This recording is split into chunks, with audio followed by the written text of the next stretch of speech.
Hey, what's up, guys? Give me 1 second. I want to say hi to those who are on the Black Financial Channel. I'm going to share this link out to the family, to the tribe, because I think this is worth talking about. There's something interesting that happened at Harvard University that I think is worth discussing. I'll just give you my take on it, and you can kind of feel free to talk back to me if you want to. It has to do with the with two Harvard professors that, from what I understood, were doing a really good job in their position, and they made the fateful mistake of, or in hindsight, it appears that it was a mistake.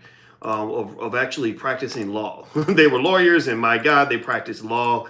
And by practicing law, it led to their dismissal from their roles as deans in the law school. And the interesting thing is that they were from what I understand, the first black deans ever at Harvard Law School. That Harvard, has a really bad history when it comes to race. Terribly racist. In fact, I don't think that they tenured.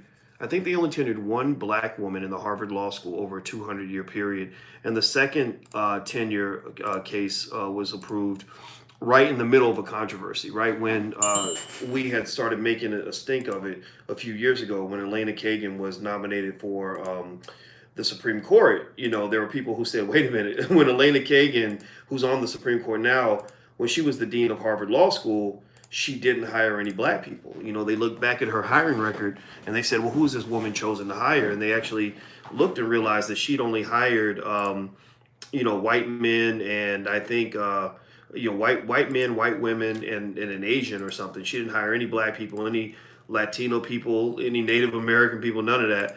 And right in the middle of that controversy, they actually tenured, I think at that time, the second black woman in the history of Harvard Law School. And it was really interesting because the lady, when I mentioned this, in an article. I said, oh, it's surprise, surprise. After 200 years, they finally decided to tenure only their second black woman. It just happens to have occurred right in the middle of this controversy, right when Roland Martin and I were making a big stink about it. And the lady literally, just to tell you how backward, our thinking can be, when you get that Stockholm syndrome and identify with your oppressor, this lady had the nerve to email me and act like the controversy had nothing to do with her getting her tenure. And I said, from what I understand, ma'am, they've been negotiating with you for over a year. And so the fact that you took the job this week and didn't take it, back when the negotiations first began. I'm sorry, I'm plugging this in so I can have a charge on my phone. The fact that you just now took the position tells me that it wasn't just a magical change of heart on your end. It was because they probably called you up and offered you some more money, or they offered you a better deal. I said there's a reason why you didn't take that deal. So don't sit here and just lie to me. Like, you need to be thanking us. You need to thank the black folks that have your back. You get these Negroes just get out of their damn mind thinking because you're working next to white folks that you're better than your community. I mean, it's silly, and it makes you look stupid because when you get in these environments, you get abused, you get mistreated, and it's okay to go work in those spaces, but what's not okay is to act like black folks didn't get you to where you are. So give me 1 second. I'm gonna share this thread. Also, please hit the thumbs up button. Please hit the share button, subscribe button. If you'd like to get text notifications when I go live, just text my name, text Boyce, Boyce, to 31996. Type Boyce into your phone and then text it to the number 31996. Give me 1 second here.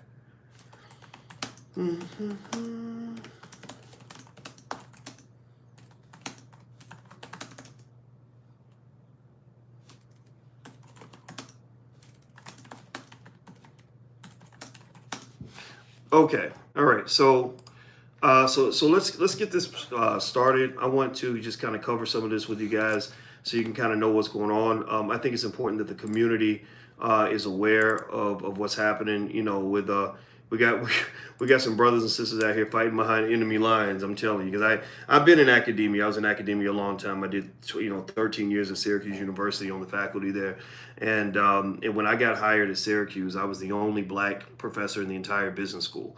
And that's really, really difficult because you're in this situation where you have no support, you have no mentors, you have nobody that understands you, and it's really difficult. And I got out of that. I just said I got to leave. That's why I went and started the Black Business Schools. You guys can see from the apparel around me, because I wanted to educate my own people.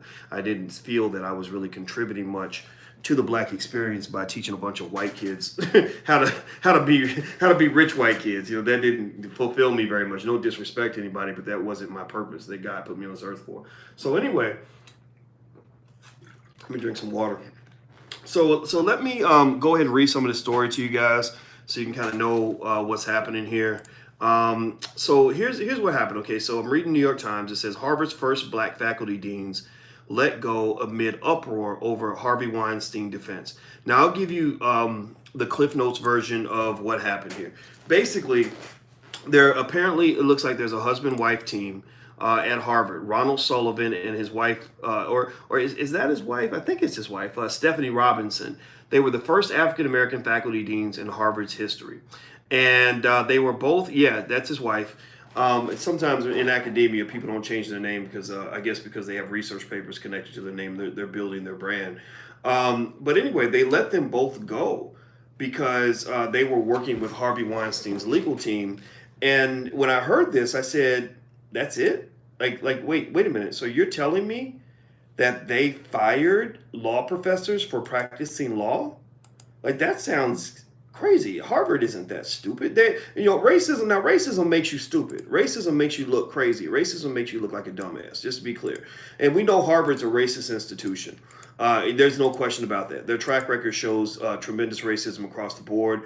I know that they're finally letting in Black students, but the way you can see the racial bias is that they don't hire very many tenure-track Black faculty, and they don't give tenure to the Black faculty that are there. So, letting in Black students, that just means you're just collecting money from Black people. There's no pride in that. There's nothing to, you didn't do anything special by doing that. What shows your commitment to Black people is when you actually hire them and promote them. When Black people are able to benefit from your institution without dribbling a basketball or throwing a football, then you're getting somewhere, right? So Harvard has a big issue with racism, and I think they really kind of showed their ass on this. I'll read some of this to you. It says, Harvard said on Saturday that a law professor who has represented Harvey Weinstein will not continue as faculty dean of an undergraduate house after his term ends on June 30th, bowing to months of pressure from students. The professor, Ronald S. Sullivan Jr., and his wife, Stephanie Robinson, who is a lecturer at the law school, have been the faculty deans of the Winthrop House, one of Harvard's residential houses for undergraduate students, since 2009. So they didn't just get into these positions. I mean, they've been in these roles for a very long time. And so the fact that Harvard, decided to, and then suddenly, it's like being Black on any job, where suddenly they just decide to fire you on your day off. So it kind of shows how racism kind of, carries itself to the highest echelons of society. Like, there's no space in white supremacist society or in white supremacist institutions where Black people are safe from racism. There's racism on the bottom floor. There's racism in the penthouse. It's like carbon monoxide poisoning in a building. If it's spread throughout the building, there's no room in that building that you can go into and get away from the carbon monoxide. In order to escape it, you have to leave the building. And that means Black people have to have our own institutions, that's why I came and started the Black Business School. That's why we believe in the Black Core of 3, which is that Black people should educate our own children so our kids aren't being poisoned by the school system. We should create our own jobs so we're not begging white folks to take care of us. And we should support Black businesses so that those businesses can create more jobs, so that we can build more schools, so that we can build a stronger community. So anyway, let me keep going. How you doing, Rock Queens and Mildred and Goldmine? Hit the thumbs up button, by the way, and shout out your city. Shout out your city that you're hailing from. And if I see your city, I'll mention your city. So he said, Harvard, let's see here. The professors, Ronald Sullivan and his wife, they've been there for 10 years, since 2009. But when Mr. Sullivan joined the defense team of Mr. Weinstein, the Hollywood producer, in January, many students expressed dismay, saying that his decision to represent a person accused of abusing women disqualified Mr. Sullivan from serving in a role of support and mentorship to students. Mr. Weinstein is scheduled to go to trial in September in Manhattan on rape and related charges. So literally, they're basically saying that this black couple, again, the first black deans in the Harvard Law School, or House deans, whatever these are. I don't know exactly what that House dean thing is. We didn't have that where I went to college or whatever, but it sounds like some Harry Potter stuff, whatever. But anyway, the deans of these houses, the first black deans, are being let go because they're basically practicing law, right? They were let go because they're following basic American principles of innocent till proven guilty. They were let go because Harvard, has really tarnished its reputation by publicly bowing to a lynch mob.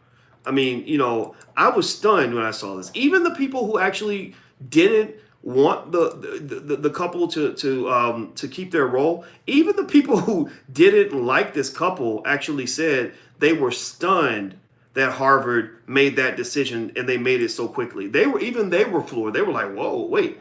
Is it that easy to get black people fired? Well, then shit, we should just do it all the time." Like is it that quick to silence those who disagree with us? Then fine, fuck it, let's break all the laws. I mean, it's really lynch mob behavior. It's lynch mob behavior, and you don't expect Harvard to fold to that. I think other prestigious institutions wouldn't have done that. The president of University of Chicago, I was very proud of him because he was one of the few people that had the fortitude to stand up against this McCarthyist environment. This McCarthyism in the air is basically where you have this sort of climate where people feel that if they don't like what you have to say, they have the right to shut you down. If they don't think that that your opinions are valid, they have the right to dehumanize you. They have the right to tell you can't speak. I'm going to take your freedom of speech because I don't like what you're saying. And honestly, that energy is coming from the left. That's why you won't see me supporting the Democrats in the next election. But I'm not a Republican. I can't do that because there's too much baggage attached to that. But so as a black man, we're kind of political orphans. Intelligent black people are political orphans because we don't really have a party that really represents our interests in the way that they really should. Our community's never been empowered by the Democrats, and I don't think the Republicans have shown that they really have real solutions for us. But either way, though, here's the point. That energy, that shut you down, I don't want to hear what you have to say, that energy really is coming from from some sort of boldness the liberals gained under the Obama presidency. This idea that you can terrorize other people. Like if I don't like what you say, you're gonna lose your job. I mean, it's not like the brother and his wife decided, hey, we're gonna go and we're gonna molest children, or we're gonna go rob banks, or we're gonna beat people up in the street. We're gonna break the law. They didn't do anything crazy. They just said, we're lawyers. We believe in innocent till proven guilty. We believe in freedom of speech. And we believe that everybody has a right to an adequate defense. I mean, these are very basic ideas. There's nothing radical about that. And, now you're okay. You understand when, 18, 19, 20-year-olds have an issue with that, right? You kind of get it. Like, okay, they're kids. They don't quite understand the gravity of what they're saying. It's fine. But the people that are supposed to challenge that, that ideology, that mindset, are the adults in the room, right? The faculty, the administrators, the leaders, the institutional leadership at Harvard. They're the ones who are supposed to step in and say, no, that's not how we do things here. We have a code of conduct. We have principles that this country was founded upon. We have ideals of fairness, and freedom and all these other things, and adequate defense or whatever that allow these professors to go and represent this client without us assuming that they think Harvey Weinstein's a good guy, right? So anyway, now Tyra says, now that Harvard fired them, maybe they can go teach at a HBCU. Now, I don't think that both professors were fired permanently, like they can't teach there. I think what happened was that their dean positions were taken away, and I think that's unfortunate. I think it's wrong. I think it's insane. I think it's a very bad look for Harvard. I think and actually 52 Harvard University professors actually signed a letter saying that this was an egregious violation of academic freedom and all different kinds of things. Because what happens is that you got to be careful about allowing somebody, or allowing, the powers that be to take somebody else's rights, because you're next on the list. You're next on the list. That's why I tell black folks, I'm telling you guys, look, I know it feels good when you hear that, Facebook or YouTube has decided to shut down the white supremacists, and the white supremacists can't, they can't say bad things about black people because it's hate speech and they get banned.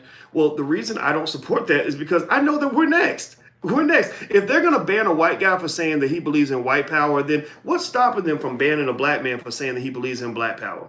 Right? I will let the white guy say that he believes in white power, because I'm going to just respond and say, well, motherfucker, I believe in black power. So we're even. How about that? You stay over there, I'm going to stay over here. That's how Malcolm X ran the game. This whole like whining and I'm going to shut down anybody who disagrees with me, that is a bad, slippery slope.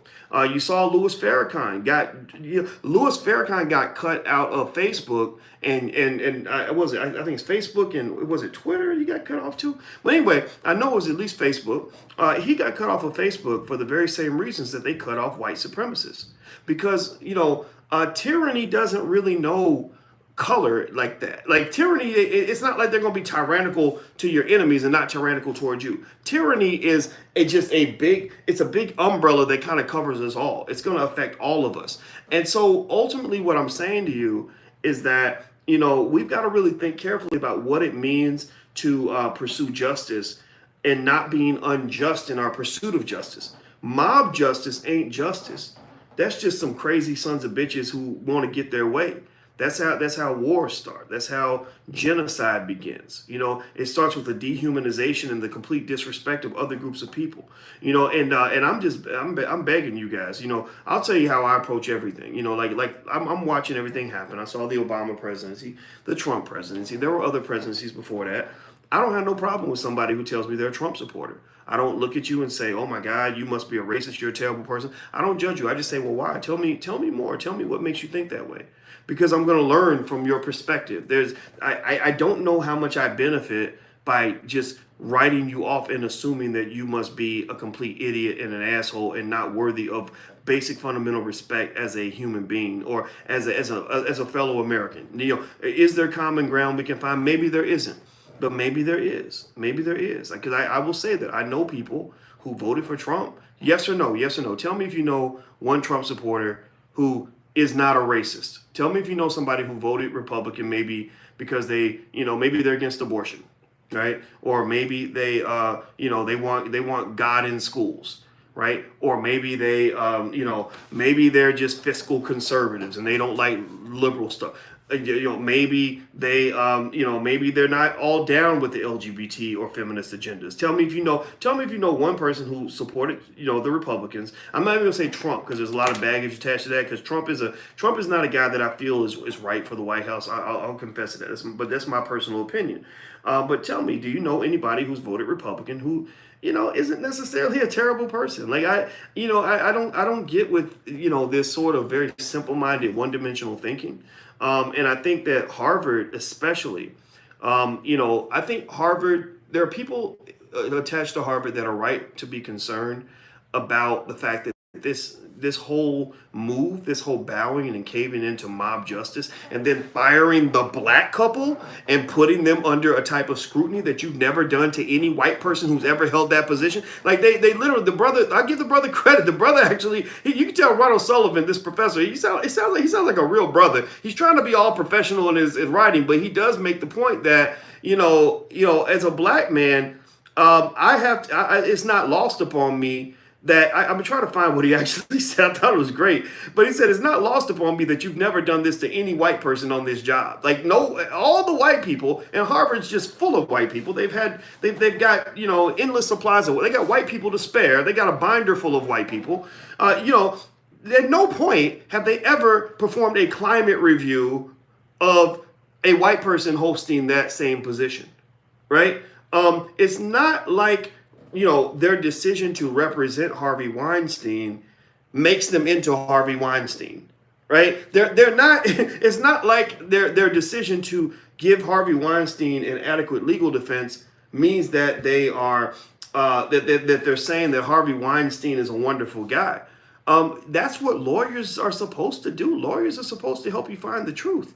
That's what they're supposed to do. And so, so I think as a community, I think we should be aware that these black law professors, who worked hard to get to where they are, are being treated unfairly. A lot of us know what it's like to be treated unfairly by white people on your job. Everybody can relate. Yes or no? Have you ever experienced racism in the workplace? Yes or no? Make a comment. Let me know. Tell me yes or no. Have you ever been in a job where you felt like they were eager to fire you because they didn't understand you? Have you ever been in a job where you were mistreated because you were black, where you were underpaid because you were black, where or maybe you never got the job because you were black? See, if you get the job, remember, you're the lucky one. The lucky ones are the ones who get the job. So if you're lucky enough to even get a chance to get in a position where they can discriminate against you, then you're one of the few lucky ones who got the job, because most of us don't even get the job at all. Most of us don't even get in the door. We go to the interview and we think everything's great, and then we find out that we're just not a good fit for whatever reason, right? Because they don't have to answer to anybody. They don't respond to that. We're not white women. We don't get the same protections as white women. So really in this whole situation, what I'm seeing here is this. Look, I'm seeing something where there's something about the liberal agenda that's gotten a little bit irresponsible. There's a type of self-righteous behavior that's kind of taken over a certain segment of society, particularly in the spaces of LGBT and feminism.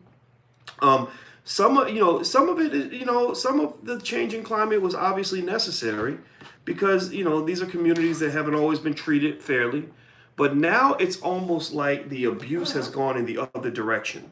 The assault has gone in the other direction.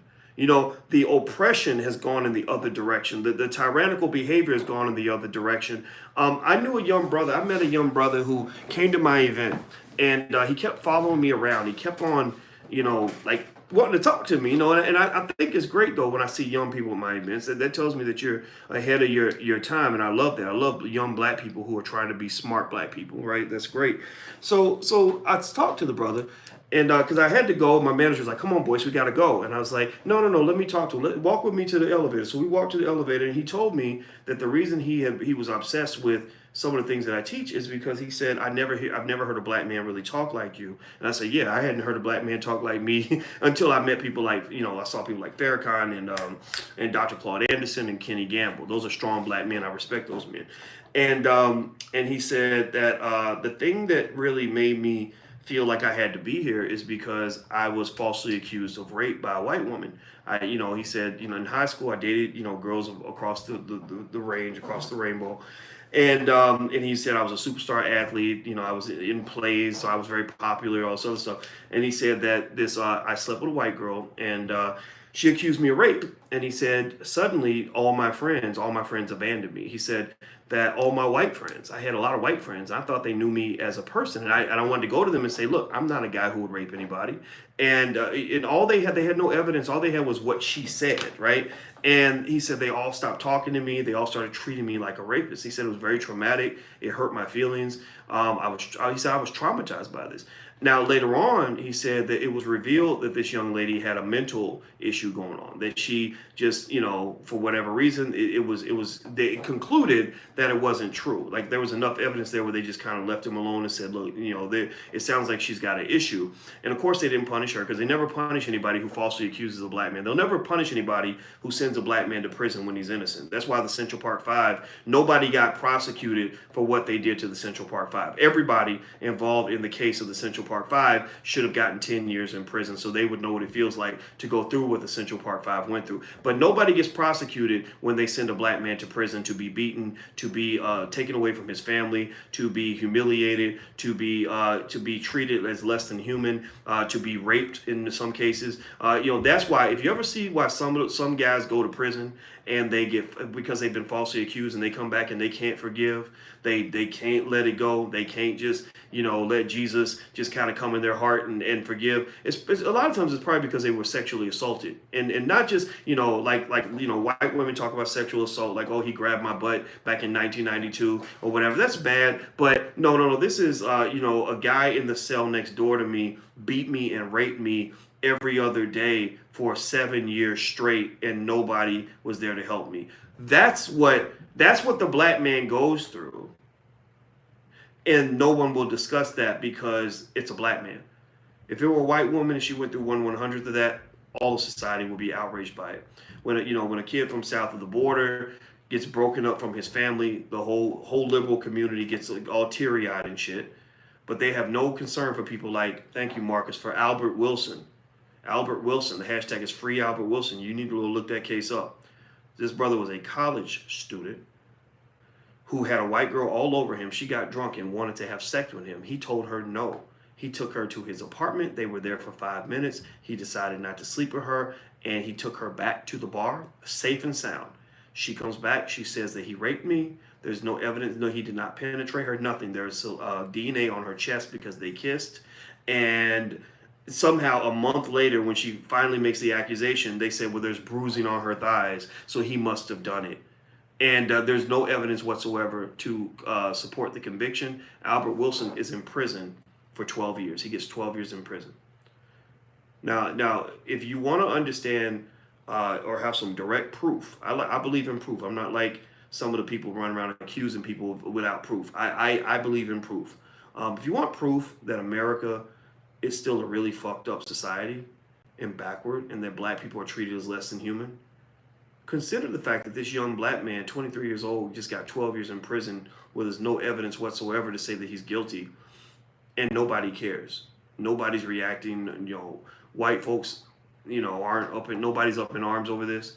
Black people are, right? But you feel powerless. You don't feel like anybody cares because even you as black people are used to your people suffering more than other people.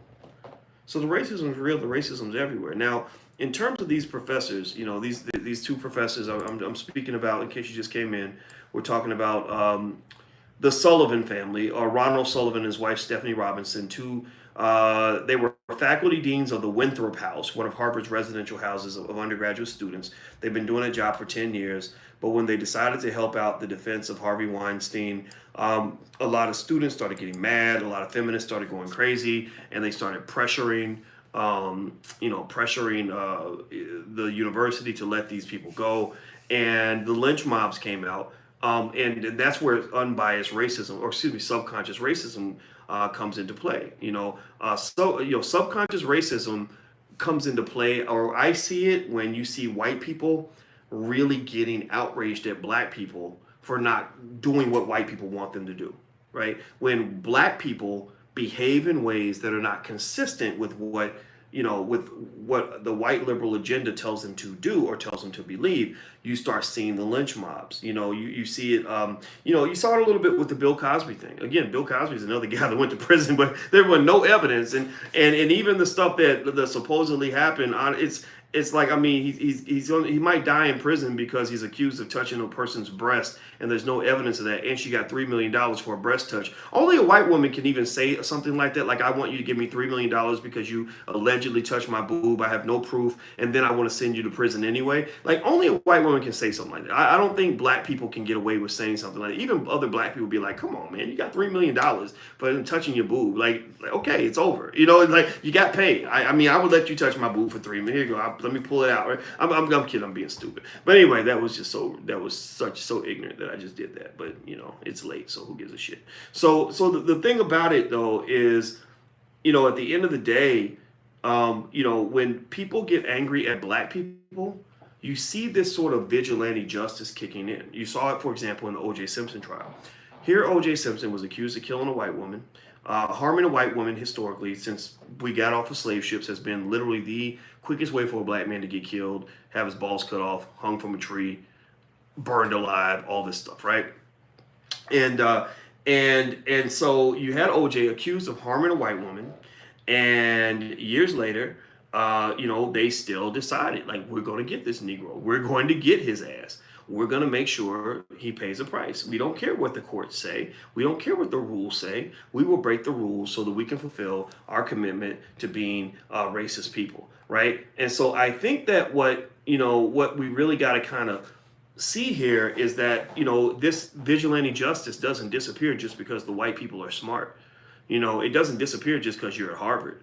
I mean, this is as clear. This is about as ignorant as a bunch of the most racist Trump supporters all getting together and going and deciding they want to beat up a bunch of black people. Harvard literally made itself, in this instance, look like a bunch of dumb, toothless hillbillies in backwoods Tennessee who decide that they want to go and burn down a black church because they're jealous because the black people are making more money than them or whatever. Like, you literally look really ignorant with this, because this is Harvard Law School. If anybody should respect and appreciate the act of practicing law, you would think it would be Harvard Law School.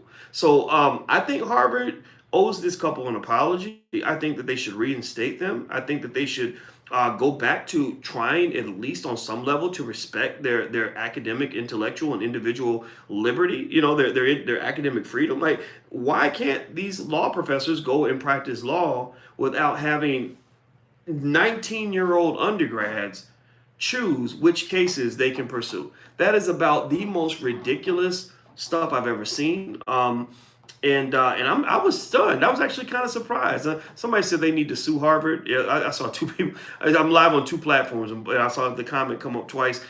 I think that's probably going to happen. I think they're going to sue them, and I think that they should. And then I'd love to see these professors go to an HBCU or go teach your own people.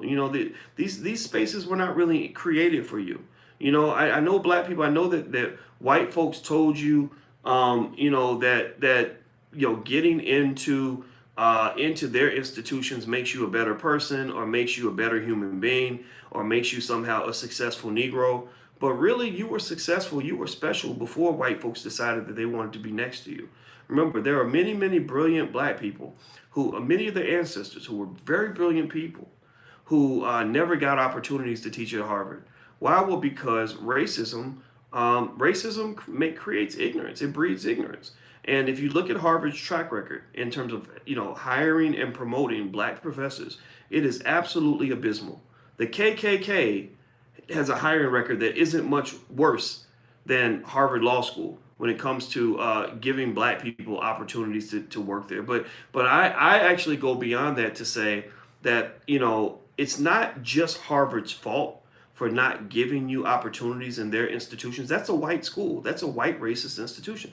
It's not just their fault that you're not getting what you want from them. It's your fault for begging somebody who hates you to validate you.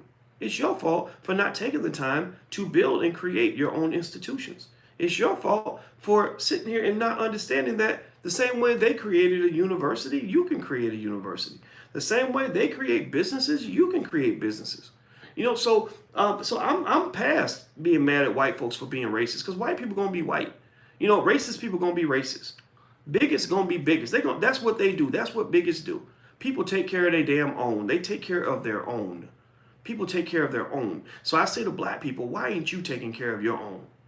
Why do you have your most brilliant, most educated, hardest working black people still getting on bended knee, begging other people to give them an opportunity? So that's my final conclusion on that. Whenever we go through something where we're in a situation and we get mistreated or abused or whatever, my thought is like, well, why are you hanging out in the lion's den if you don't think the lion's gonna eat your ass up? Like, maybe you need to be around your own people. Maybe that's a little bit safer for you. So there's no disrespect to the professors who went through this. I empathize with them. I think that if they can sue Harvard and get money from them, then go for it. If they can navigate this toxic environment, then go for it.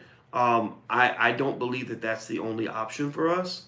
We have to stop believing that that's the only option, because remember, there are studies that show that racism in the workplace, that toxic environments like Harvard Law School or whatever, that kills you, that stress kills you. It pisses you off. You're going to work every day with all this toxic energy inside your body because you're mad as hell because they won't treat you right. Why do you stay in an abusive marriage with white supremacy? Why are you so committed to a system that has never shown a commitment to you? I think that's the fundamental question we must ask. And in order for us to really have an opportunity to overcome this racism thing, I think that we have to have our smartest people also being the ones who are most willing to build. One of the challenges you have with with the black community is that our so-called talented 10th are actually those who are most likely to have been educated by white people. So what happens is these are the people that are most likely to be buried under so much student loan debt that they can never start a business. These are also the people who are overly committed to the system in terms of getting them economic opportunities, because that's all they really know. All they really know is how to go get a job and instead of create a job. Also, these are the people that are least likely to know anything about building their own, because you've been led to believe that having your credentials, even if it costs you $100,000 in student loan debt, that's gonna be your key to success. That's the easy way out. Typically, the best builders in the black community are the people who've been rejected from the system, because they're the ones who say, "Look, I've given up on this romance with racism. I don't love white supremacy anymore. I can't do this marriage anymore," and they go start their own. And those are the ones who actually build the future for black people. Because the future ain't no future in the front. Like that song used to be, like, ain't no future in the front. Ain't no future in job seeking. There ain't no future in economic codependence. There's no future in us. Ain't no future in the begging. The future's in the building. So that's my 2 cents on it. But again, with these faculty, I empathize. I think it's unfair. But then again, I think my cynicism comes from the fact that I just know that's just how the game is played. That's what it is. And until you have power, fairness and freedom, those are luxuries that are only afforded to those who have real power. Understand that. Let me see. I can't find it. I keep books around.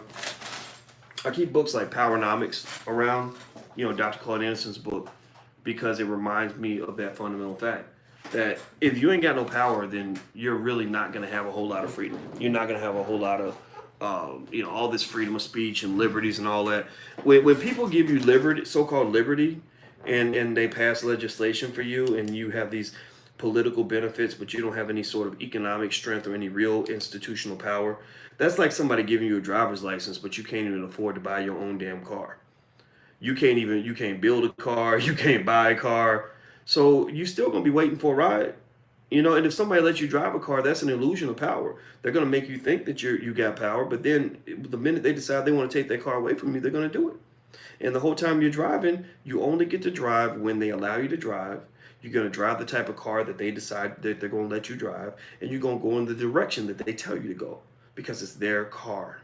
So the only way you can drive and control your right to drive and go in the direction that you want to go is if you own a damn car. So black people, build your economic power. That's what it is. Let me see here. Romero says, again, just as you mentioned, if you don't agree with them, you're lynched by the fear of equal rights.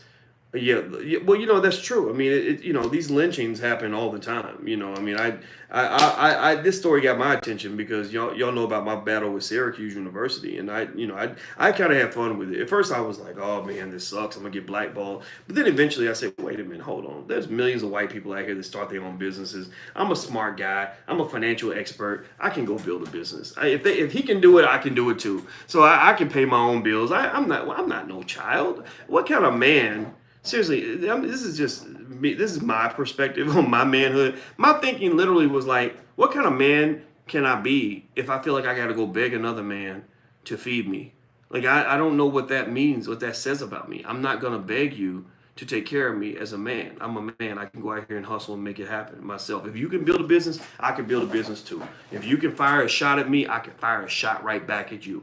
You make me bleed, well, goddamn, I'm gonna make you bleed. We just both be some bleeding motherfuckers up in here because I'm a fighter. I'm a soldier. So black people, you gotta be ready to fight. And fighting comes with sacrifice. You can't be comfortable and cushy all the time and expect to actually have true equal rights. It's not going to be an easy process. So maybe with these professors, I would say, if I was counseling them, I would say, okay, fine. They drew the first blood. They came at you. You're good lawyers. You're brilliant people. Fight like hell. Sue their asses. $50 million. Sue them for enough money that you don't care if you keep your job or not. And also draw attention. If you really want to help other black people get hired at Harvard, if you think that that's important, that's fine. I don't have nothing against that. Then go ahead and raise enough hell that they're going to feel so insecure about their bullshit when you call them on their shit, when you call them on their abysmal racist hiring record, then they're just to prove you wrong, they'll go hire other black people. When I was at Syracuse University and I called them out for their racism, of course they gave me hell. Why would they reward me? Like I was the agitator, right? But do you know that the next year they went out of their way to hire as many black faculty and administrators as they could, because they wanted to prove me wrong, and that was fine with me. I went off and started my own business. I did fine. I made 10 times more money than I ever would have made as a professor. So I'm happy with that. I have no problem with that. I've created the Black Business School. We have 80,000 students. I believe my legacy will last for 200 or 300 years, far more than it would last if I just had a job. So sometimes racism, sometimes being rejected pushes you to greatness. It's like a bad relationship. Sometimes you ever been in anybody else been like in a relationship with a really shitty person who was really abusive? Like somebody who just treated you like crap and you knew you needed to leave, but you were too much of a punk to walk away. Like you were too attached. Some of y'all might be in relationships like that right now. I mean, have you ever felt that way? Tell me, yes or no. Am I the only one who's been a sucker and been in a relationship with a woman or maybe some of y'all ladies been in a relationship with a man and couldn't walk away, and they knew you couldn't walk away, so they treated you like crap, and then maybe one day they dumped you, right? And you think it's the end of the world, and you're like, oh my God, what am I gonna do? How am I gonna move on without this person?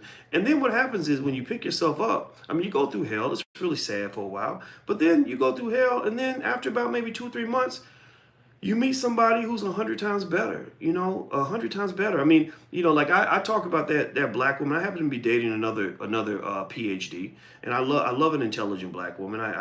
That does not intimidate me at all. It excites me. I think that's a wonderful thing, and I'm gonna tell you, I had to kiss some frogs to get to the princess, and like I'm sitting there, I have no ill will toward anybody that ever mistreated me. Because if I had gotten what I wanted at that time, I never would have gotten a chance to get to the prize, and that woman is my prize, and I say it publicly because I think that it's important for us as black men to make sure that we always tell the world how much we love a black woman. Black women just get shitted on and disrespected, and everybody acts like they're unattractive and all this other stuff, and we should be ashamed of ourselves to allow that to happen. Ain't nothing more amazing than a black woman, And so that's why, if y'all want to know why I talk about her publicly, it's because I know that I'm a role model to some people, and as a role model, I want you to know, ain't nothing in my mind comparable to a good black woman. Ain't nothing at all. And so, anyway, I'm gonna have to go in a minute, because speaking of that, it looks like it's bedtime. She's a hey babe, I'm gonna go. I was sitting here talking about you. What'd you say about me? I was telling him that there's nothing in the world comparable to a good black woman, and that I think an intelligent black woman is extraordinary and sexy, and I don't understand people that say that they don't like that or they're intimidated by it. Okay. Yeah, so. What else are you talking about? We were talking about those Harvard professors that got fired. I had no idea I knew them like that. Yeah, oh yeah, one of the professors, Ronald Sullivan, is that it? Uh-huh. Yeah, that's that was actually a friend of hers when she was younger, or a friend of her brother's. So anyway, you know what? I'm gonna go ahead and go because it looks like it's bedtime. But I think I've spoken my piece on it. Feel free to leave your comments down below. Also, hit the thumbs up button. Please hit the thumbs up button. Please also make sure you subscribe. You're watching drboystv.com, the home for intelligent black people. We're also on iTunes and SoundCloud. So if you want to check out my podcast on iTunes or SoundCloud, please go to, please go there and look up my name. Also, if you want a free e-copy of my book, It Takes a Village to Raise the Bar, please go to drboycewatkins.net. That's drboycewatkins.net. She Gamble says I glow when I talk about you. Oh, that's because I met this girl back 25 years ago, and I literally saw her across a crowded room, and she was the most beautiful woman I ever seen in my life. Absolutely. And so anyway, so I'll tell you, so I think the reason I brought that up is because, some of our people, we in love with white supremacy. We love white folks. We love their dirty draws. We want to be next to them. We think their ice is colder, and we don't love our own. We don't love ourselves. We want to get away as far away from black people as possible. We say negative things about black people.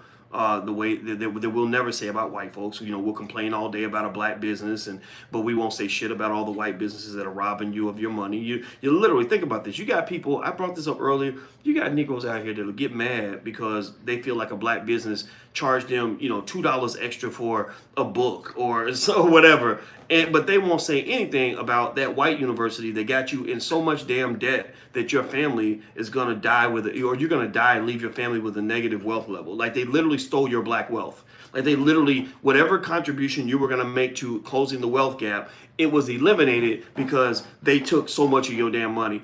If you're going to be mad, if you're going to get mad about something, complain about that first. Stop complaining about black businesses and black people first all the time. Like, why do we hate ourselves and love everybody else? Don't love your oppressor. Love the people who love you back. That's what self-esteem is all about. So that's why I compare it to relationships. Sometimes you got to get dumped before you can know what it means to go out and find true love.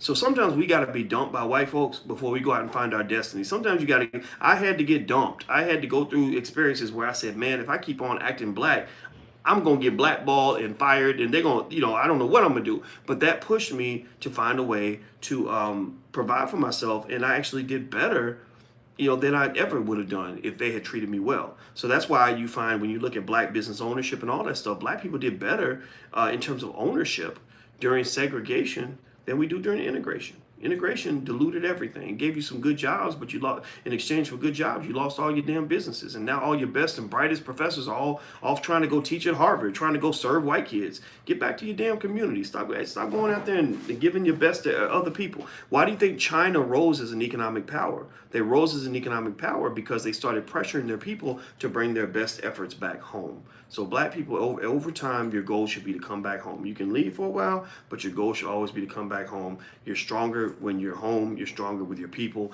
And I think this story is a perfect example that these people, they're never really going to treat you the way you deserve to be treated. So that's it. I'm about to get out of here, everybody. Have a good night. Thanks for hanging out.